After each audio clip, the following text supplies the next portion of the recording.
Okay, so jury duty. So pag sinabi mong jury duty, ito yung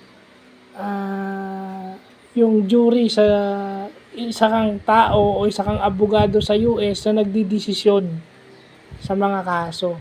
Ikaw yung isa sa tao na nagbibigay verdict sa mga kaso.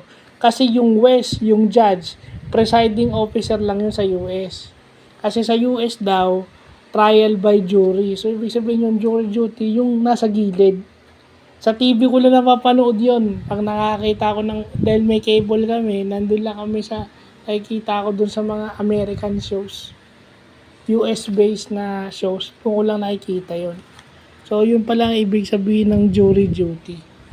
So, hindi naman kasi trial by jury tayo. Yung West sa Pilipinas, o yung judge, yun na rin yung jury. Kasi sa kanila, yung judge, presiding officer lang yun.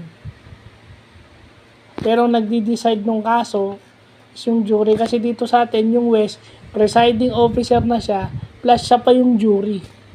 Nasa isang tao lang yung ating yung kapalaran nung